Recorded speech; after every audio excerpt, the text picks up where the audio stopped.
Jordan Love played well enough to win. So did the rookie pass catchers, Luke Musgrave, Jaden Reed, Dontavian Wicks. They are the core of this team right now. The defense didn't. Aaron Jones didn't. And the special teams, what does Rich Bisaccia do here exactly? All of that in a Packers 23-19 loss in Pittsburgh that absolutely could have and maybe should have been a win. We are live on YouTube after the game. Let's go. You are Locked On Packers, your daily Green Bay Packers podcast. Part of the Locked On Podcast Network, your team every day.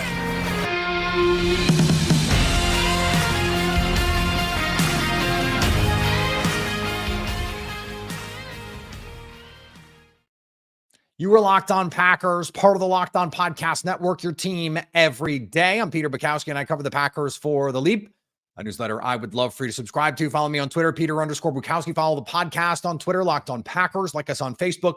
Subscribe to the podcast, iTunes, Spotify, Google Podcasts, wherever you find podcasts, you will find Locked On Packers, the #1 Packers podcast on the internet. And the show for fans who know what happened, they want to know why and how. Today's episode brought to you by our friends at Game Time. It is last-minute tickets, the lowest price guaranteed. Use code LOCKEDONNFL in the Game Time app to get $20 off your first purchase.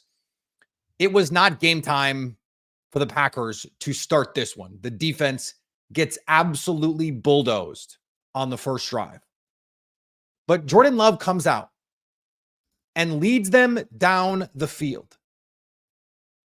Now, you have 5 of 6 for 60 yards on that first touchdown drive. Hits Dontavian Wicks. I can't say it apparently because Charles Davis couldn't say it either. The beautiful throw to Romeo Doubs for the touchdown, an absolute dime, and he had a couple of them today. I understand what the stat sheet is going to say. 2 interceptions on this one. The first one, Christian Watson, the guy you traded up in the second round for, the guy that I spent months propping up, and not just even propping up, gassing on this podcast because I thought he was poised to have a huge season, put up rare productivity in the second half of his rookie year. He was non-competitive on the PBU that turned into an interception. It's hard for me to fault Jordan Love for that kind of interception, and that ball could have bounced any different way. It happened to bounce right into the waiting arm of the Pittsburgh Steelers, which has happened seemingly 10 other times this year. They're the first team in NFL history to go 6-3 and be outgained in every game. The Packers outgained the Steelers by 75 yards in this football game. You did not get enough from Christian Watson. Drop on third down when you have a chance, short of the sticks, catch, and he's thinking about getting upfield, drop. In that, both of the interceptions at the end were thrown to Christian Watson. 5 interceptions, according to Rob Bukowski at ESPN, that Jordan Love has thrown to Christian Watson so far this season. They have not found an offense that works with him as the engine. The offense that works is with Aaron Jones, Jaden Reed, Dontavian Wicks, Luke Musgrave hitting a couple big plays. Like Luke Musgrave is producing in the way that we thought Christian Watson could and should. 7 targets today for Christian Watson, 2 catches. But it's not just Christian Watson. Aaron Jones, a third down, drop in the flat. Another 3rd and 11, a beautiful special to Dontavian Wicks. He makes a great throw back across the field, hits Aaron Jones in the breadbasket, drop. You just can't afford that. Your best players can't do that. The Packers had a 3rd and 6 wiped off that would have been a first down because there was a penalty on the Steelers because Zach Tom lines up in the backfield. Now, it's a soft call. There were a bunch of them in this game, and you lose in part because the refs botched a would-be fumble 6. But even with all of that, with 5 minutes left, Jordan Love leads them down the field. You get a non-competitive play on the ball from Christian Watson. Late in the game, Jordan Love leads them down the field. Incredible throw to Luke Musgrave. Incredible play to Jaden Reed. I mean, he made 4 or 5 throws in this game that just make you go, oh my God. He looked poised in the pocket. I can't fault anyone for throwing an interception on the last play of the game. You have to throw it into the end zone. Now, you just loft one up. But it's the kind of thing where, yeah, someone mentioned in the chat, maybe the Christian Watson intro just has to go. I thought he was going to be a special player. He's not, but you're not getting the best from Aaron Jones either. You come out in the second half, and it half worked because they end up getting the field goal, but you have to work much harder to do it. You come out of halftime after you get a 50-yard Keyshawn Nixon return and go run, pass. For what? Why? Jordan Love had a really good first half. Why would you not come out doing the things that make it work? And then on 4th and 6, you actually let Love throw the ball and you convert. Amazing. So this is a continued trend here where the Packers' best players, it's not the rookies who are the problem in this game. They were the best players. Your first-time quarterback starter was one of your best offensive players. Jaden Reed, your rookie receiver. Luke Musgrave, Dontavian Wicks. Those were your best skill players. Now, Romeo Doubs makes the really nice catch, but other than that, didn't really contribute in a meaningful way. There was a play where he just it didn't even look like he knew what the play was. That's supposed to be your anchor. Christian Watson is supposed to be a stud for you. Now, I understand there is going to be a reaction from some fans going, okay, too many times now late in games, the Packers have had opportunities to win and haven't. That's true to a point. But the Packers got the lead against the Raiders. Their defense blew it. Now, then they had a chance to go win it back, but you got the lead in the fourth quarter. You did what you were supposed to do, and the defense blew it for you. Pretty similar situation here, where all you have to do is stop the Steelers in the fourth quarter from getting an extra field goal, and you can kick a field goal one of the 2 times that they were in the red zone, and they don't. Love was not the problem today. It was a line of scrimmage that defensively you were getting blown off of. It was you get an extra point blocked, and that changed everything about this game, because if you're down 3, if it's a tie game versus you're down, everything about how you call the game changes. Like, you can't assume that everything else is going to play out exactly the way that it did. They have a chance to kick the game tying field goal or the game winning field goal. I understand it's tough to go, okay, well, the defense, you only scored 19 points, but the defense. Yeah, the defense was terrible. Like, I don't know what you want me to say. The defense was bad. Certainly the run defense was an atrocity. And situationally, they were bad. This is a bad offense, guys. This is a really good defense. This is the 7th defense by DVOA.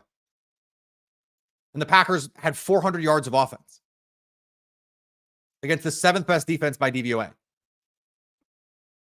It's a terrible Pittsburgh Steelers offense. You gave up 23 points, 200 on the ground, 200 yards.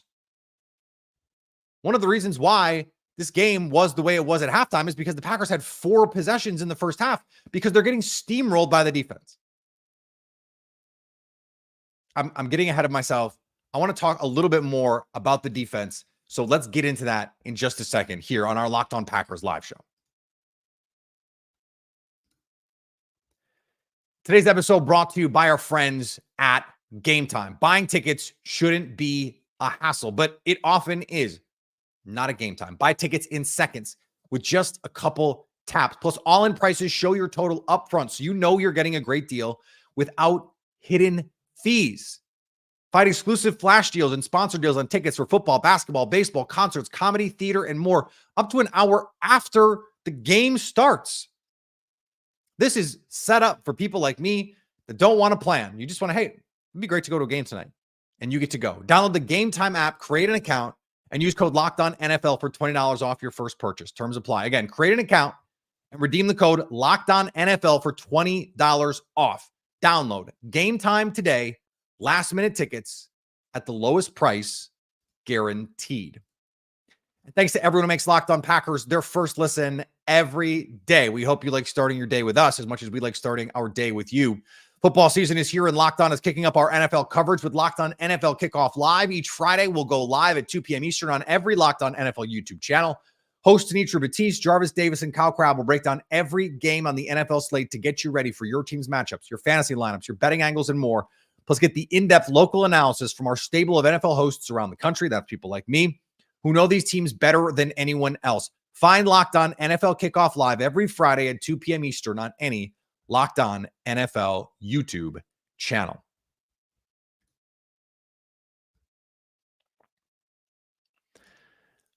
I just don't know what to say about this run defense anymore because you have Corey Ballantyne and Carrington Valentine starting. You lock down George Pickens and Deontay Johnson, except for one play, and that one play ends up costing you the game because it ends up being the field goal that makes it so the Packers have to try and score touchdowns instead of kick field goals at the end of this game. And defensively, you go, okay, well, at least we know that the Packers interior is there. Isaiah McDuffie's been playing really well. You've got a front that played really good football last week. I know like the quarterback situation is one thing, but the Packers dominated the line of scrimmage against the Rams. That was not a quarterback specific thing. They dominated the line of scrimmage. They did not dominate the line of scrimmage in this game. Now they rushed the passer extremely well. They got after Kenny Pickett. They created opportunities. Kenny Pickett only $126 in this game. So it's hard for me to understand losing a game where you hold an opposing offense to 126 yards passing. 205 yards on the ground. 5.7 yards per carry. And Jaylen Warren and Najee Harris each walk into the end zone untouched on runs. I don't know what are you supposed to do offensively? Like, come on. This is pathetic. It's embarrassing. And look, you don't have Quay Walker, but I don't care. You don't have Jair Alexander. You traded Russell Douglas. That didn't even matter in this game. This is your front. This is Kenny Clark. This is Devontae Wyatt, who you traded a first-round pick, or you used a first-round pick on. This is Lucas Van Ness. This is Kingsley Enagbare, who you're playing instead of Lucas Van Ness. This is Devondre Campbell, who you gave a big money free agent contract to. This is Joe Barry, who you kept this offseason when you didn't have to, when you know you're going in a different direction with this team. Now, the Packers believed erroneously that having continuity would help them defensively.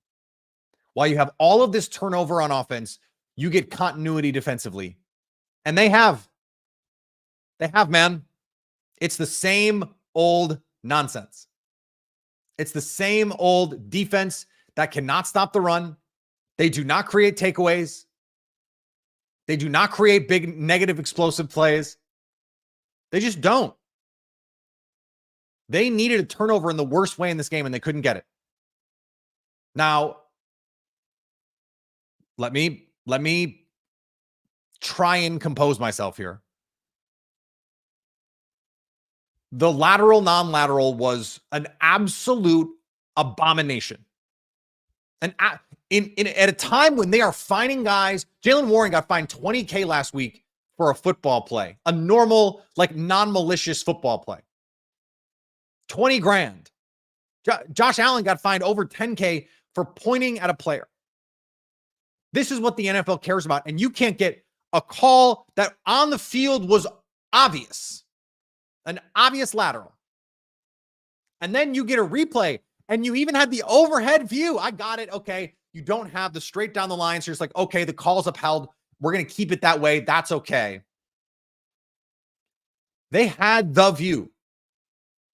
The overhead view. They even had the behind the line of scrimmage camera where you're actually right down the line of the throw, and you can see when Kenny Pickett, because you're behind the line of scrimmage, you can see Kenny Pickett throws the ball right at Jaylen Warren behind the line of scrimmage. You are in line with the camera. You can see very clearly that ball's behind the line. At worst, that's a turnover. And at best, it's a touchdown. It was a scoop and score for Green Bay. It was a huge swing in this game, in a game that you lost by 4. You could have used those 7 points. So, yes, the offense was not clean. You expect that from a young offense. You don't expect that from this defense, or you shouldn't, from a veteran group coached by a guy that you wanted to catch or you wanted to keep. It's just not good enough. It's just not good enough. This is embarrassing. This team could not generate offense. Could not generate offense. On the season, Najee Harris is averaging less than 4 yards per carry. You made him look like he was Barry Sanders in this game. There were a couple times when, like, I could have run through some of those holes.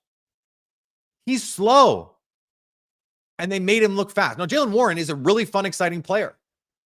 But he rips off multiple explosive chunk runs. 10 here, 12 there, 20 there. Plays where they have him dead to rights in the backfield. And they can't make a play.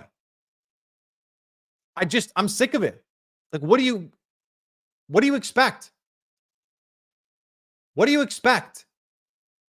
How is anything going to change unless you make changes? They consistently play a gap down. They consistently play in these small fronts against heavy personnel. 2 true down linemen in the low red zone. Unbelievable. 3rd and short, 2 true defensive linemen on the field. What is going on? What is going on? And you continue to invest in that side of the ball, and you're not getting the return on your investment. But look what happens when you invest in offense. Jayden Reed looks like a real guy. Jayden Reed was spectacular today. 5 catches, 84 yards, the beautiful deep touchdown on a terrific throw from Jordan Love. He makes what could have been the 46-yarder that could have been the play that sets you up for the game winner.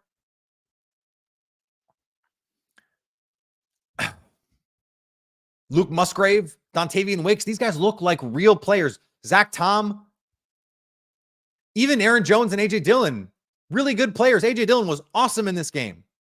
When they've invested in offense, it has worked.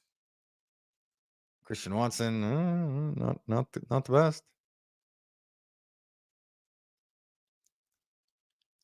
This defense has to be better, and it's just not. Like I said it during the game, I don't even watch the full all 22 of the defense anymore.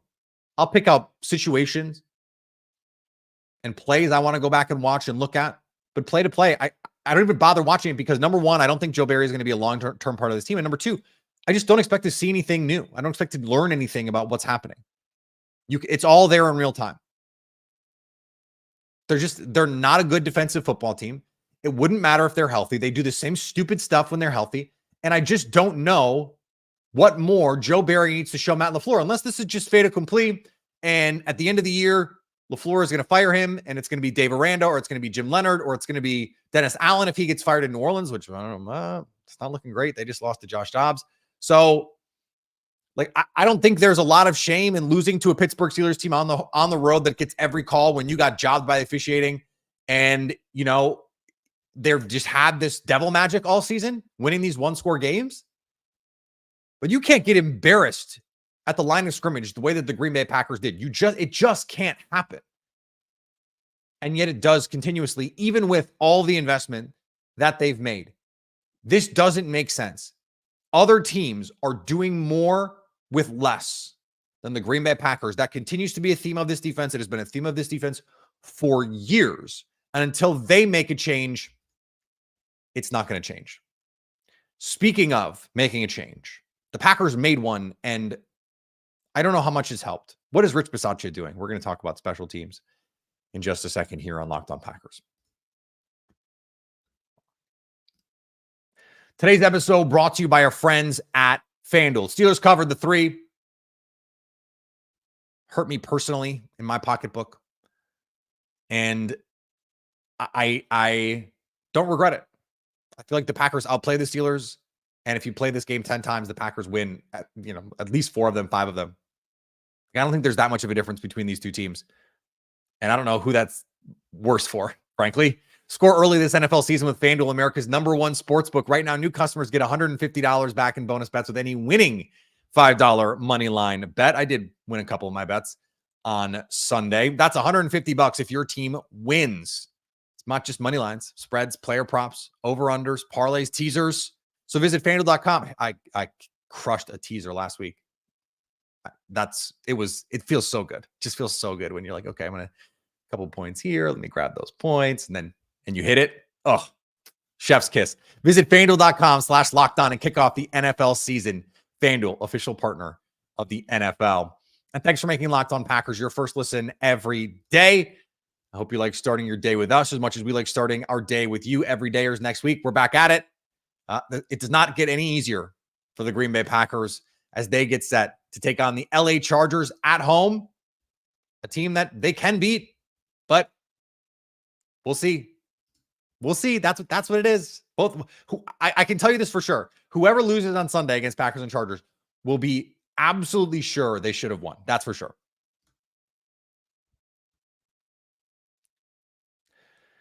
Last thing here. Rich Bisaccia. Are we sure it has helped? Are we sure? Like, he doesn't get credit for Keyshawn Nixon. Keyshawn Nixon appears to be a unique talent that they stumbled into. Don't forget how Keyshawn Nixon came to get the return role in Green Bay. Amari Rodgers was so putridly, terribly awful. Rich Bisaccia had to multiple times defend him to the media and to reporters and say, look, I'm not just going to fire the guy, until eventually they did just that because they had to. He was that bad. I'm not going to give him credit for sticking with Amari Rodgers because he was so bad. And then it was so bad they had to cut him and not allow Keyshawn Nixon to play. Rich Bisaccia gets no credit for that. The extra point block was hugely momentous. Hugely momentous. And what do you suppose? What do you do? This is multiple blocks this season. You have the return touchdown against the Saints. That was an enormous play in that game as well. You've invested in the special teams, and it just hasn't mattered. You've given dedicated roster spots to special teams only players. It hasn't mattered. You drafted with an eye toward special teams. It hasn't mattered. So what are you supposed to do? Like, as observers of this team, what are you supposed to do? This was the guy that was supposed to save the special teams. Matt LaFleur thinks he's the best special teams coach in the league. Where's the evidence for that? Where's the evidence for that? The punt team still has issues. Kick coverage, kicked one out of bounds. Kicked one out of bounds today that looked exactly like the first kickoff of the day where Anders Carlson got lucky. It didn't go out of bounds. So was this the plan? And if it was the plan, why? And if it wasn't the plan, how do you not go, hey, don't do that again? And then he did it again. Like, what is happening? What is happening? What are they doing on the sidelines? What do they practice all week? Do they? Are we sure? I just don't understand it. I just don't understand it. And I liked the hire when it was made. Cassidy Hill came on Locked On Packers and explained. She wrote a great piece for Packers News about the culture and institutionally what changed and all of the things that they were able to, affect with this culture shift following 2021. And special teams costs you a chance at a Super Bowl. And that was a bad look on the organization, that they needed that kind of overhaul in culture. And maybe the culture is now overhauled. They've changed their approach and they're not getting better results. They're not getting better results. This is right now by DVOA, before this week, the 28th special teams group adjusting for opponent in the league. Bad. They're a bad special teams. Again. And do you know what they were last year? They were 17th almost exclusively because of the return game, because Keyshawn Nixon was that good. That's it. Otherwise, this is still a mess. This is still a mess special teams wise. And I just don't know that it's going to get fixed this year. I don't know why we should have any confidence that Rich Bisaccia is the guy to fix it. And this does reflect Matt LaFleur. The coaching hires have just not been where they need to be. They've not been as effective as you needed them to be. That is a reflection of your head coach. Now, Rich Bisaccia was not some crony hire, was not another Mo Drayton where you do the internal elevation thing. They shelled out. Rich Bisaccia is probably the highest paid special teams coordinator in the league, or at least was when he signed. So money was not the problem. This was not a Darren Rizzi problem.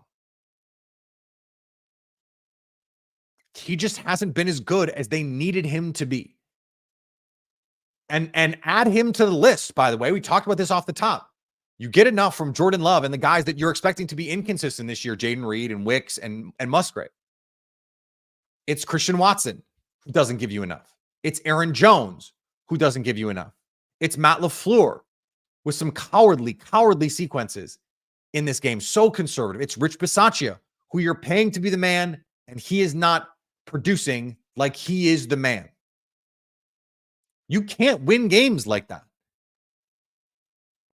Your best guys have to be your best guys week in and week out. They have to show up. Aaron Jones did it last week. Matt LaFleur did it last week. And it didn't really matter what Rich Bisaccia did. It didn't really matter what Christian Watson did, although he had one big play in that game too, blocked his butt off. Credit him for that. They got their team playing with their best players playing like they are capable of playing. They didn't this week, and the rest of the team is just not good enough right now to make up for that. To me, this game is all about the progress that you're getting offensively. Jordan Love looks comfortable. These rookies, guys seem to be in the right places at the right time. If you had gotten a little bit more from your best players, they probably win this game. I don't think that's too much to say, because that third down throw to Christian Watson, if that just gets batted or he makes a play on it, just gets knocked down, they kick a field goal, totally different. You march down the field, you kick a field goal, you win the game potentially at the end of this one, rather than having to score a touchdown and letting the Steelers play, feet in the end zone and really you have no shot in a situation like that. I would have loved to see, frankly, with all those guys over there, some sort of play where they didn't have any timeouts to call, because they didn't line up all feet in the end zone the first time. They called timeout. The Steelers do. You would have liked to have another play there, because it feels like underneath, if you could have given them an opportunity underneath at like the 5-yard line with blockers, or even like the 8-yard line with some blockers out in front coming downhill, you could have, cleared a guy out and given yourself a chance. But your best guys have to come through for you, and they didn't in this game. All right, back tomorrow, Tuesday for those of you listening, or those of you watching, I suppose it's not tomorrow for those of you watching us live on YouTube, but we're going to do this again next week. Packers Chargers. Hopefully the Packers can get a dub. Progress from the offense. The defense still stinks. Special team still stinks. Marvin Harrison Jr. Anybody? Can I interest you in Marvin Harrison Jr.? or this is a loaded receiver class, guys. They're probably not going to take one at the top, probably going to be an offensive tackle, especially if they keep going the way that they are. Although I thought Rasheed Walker played really well in this game against maybe the best passers duo in the league. This receiver group is so good in the draft. We're not quite in draft talk yet, but it's so good. Follow me on Twitter, Peter_Bukowski. Follow the podcast on Twitter, Locked On Packers. Like us on Facebook. Subscribe to the podcast, iTunes, Spotify, Google Podcasts. Wherever you find podcasts, you will find Locked On Packers. And anytime you want to come hang out with us live like we are right now with 500 of my closest friends, come do that. Come hang out on our Locked On Packers YouTube page so you can stay Locked On Packers.